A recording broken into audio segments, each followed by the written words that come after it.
or a few of you, in our presence or in our absence, say, but why dwell on these issues?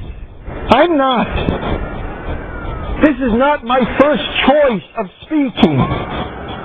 I would have preferred for us to be speaking about the ayat of Allah, the words of Allah and His Prophet as they relate to today's world.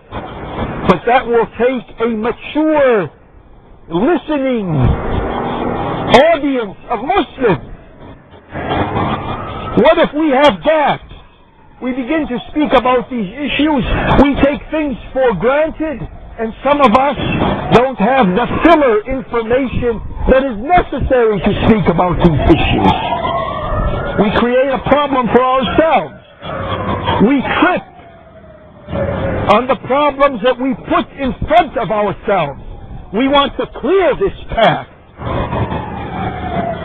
And then, why is it? Why is it that we don't have other scholars and speakers speak to these issues? Why is it left up to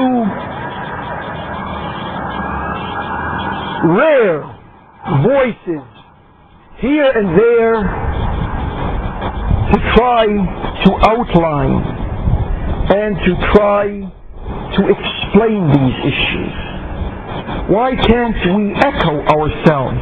Why can't there be tens and hundreds and millions of Muslims around the world who can take a look at these issues with maturity, without any prejudice, without any nationalism, without any sectarianism? Just take a look at these issues.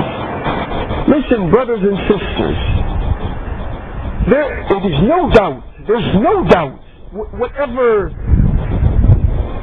background you come from, that in the time of Uthman, Muslims formed their first political opposition. There's no doubt about this. You want to come to terms with that?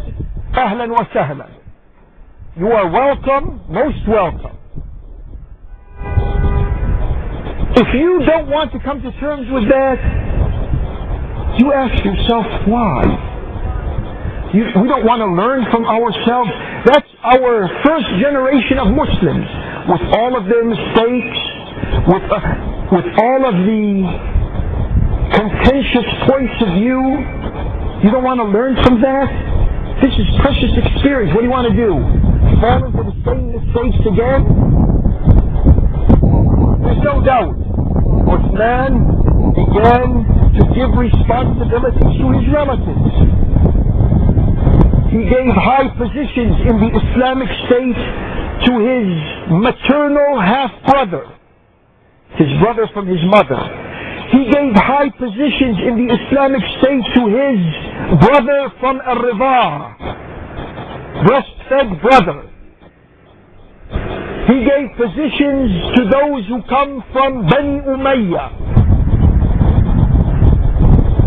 from a family network of people.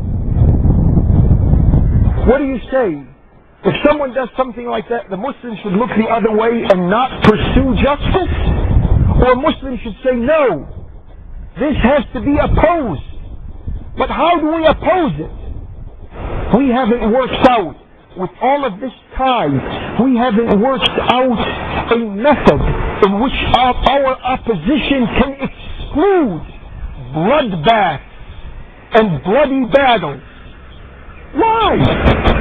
You don't want to look at this? And then, when we do have an opposition, a legitimate opposition, let us say we can work our minds and our conscience up to a conviction to say, when we have an Islamic government with the flaws that it has, we certainly will have an Islamic opposition with the sincerity that it has. But having said that, Isn't it possible to have a false Islamic opposition? When we look at these details of history, we had sincere Islamic opposition. But did we have also false Islamic opposition? If we can detect false Islamic opposition at a distance of 1,300 years or so, how are we going to be able to learn? If we don't learn from that experience, how are we going to be able to look at today what is happening around us and say we may have sincere Muslim rulers, but we may also, or sincere Islamic leaders in the Islamic movements that we have. But don't they have flaws? And if they do have flaws, is there going to be a sincere Islamic opposition to that? Is that permissible? And if there is a sincere Islamic opposition, aren't there enough troublemakers around to come in with a false Islamic opposition? Brothers and sisters, if we don't train our minds, if we don't exercise our intellect on these areas, we're just going to invite these troublemakers that we have today, more of them, and we are the ones who are going to suffer. اللهم اجعلنا من الذين يستمعون القول فيتبعون أحسنه. ربنا افتح بيننا وبين قومنا بالحق وأنت خير الفاتحين. ادعوا الله سبحانه وأنتم على يقين بالإجابة. ربنا ظلمنا أنفسنا وإن لم تغفر لنا وترحمنا لنكونن من الخاسرين. توبوا إلى الله متابا.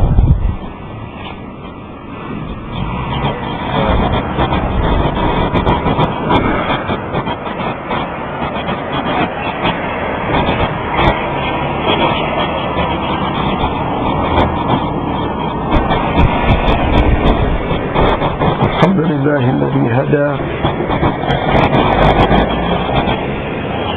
صلى الله وسلم على سيدنا المصطفى وعلى آله وصحبه أولي النهى والتقى. Brothers and sisters, committed Muslims,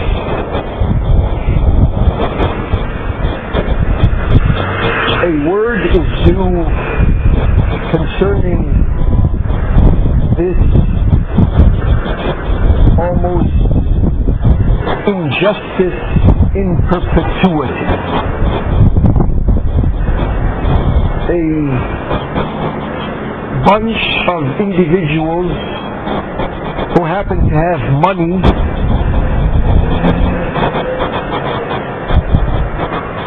place their hands on the house of Allah, the Islamic Center right here, for 24 years. This week, it's 24 years. We're beginning our 25th year. And some people will say, well, why can't you go away? Just let it be. You can do that. It's up to you. It's not up to me. I remind you, I've said this previously and I'll say it again, I will have nothing to say here on Friday if you don't come to Jumu'ah prayer. If you don't come here, what am I going to say? Who am I going to speak to? Am I going to speak to the air? One of the foundations of the Jumu'ah is the Jama'ah. If there's no Jama'ah, there's no Jumu'ah prayer here. So if you decide not to come here, they will have gotten away with nationalizing misappropriating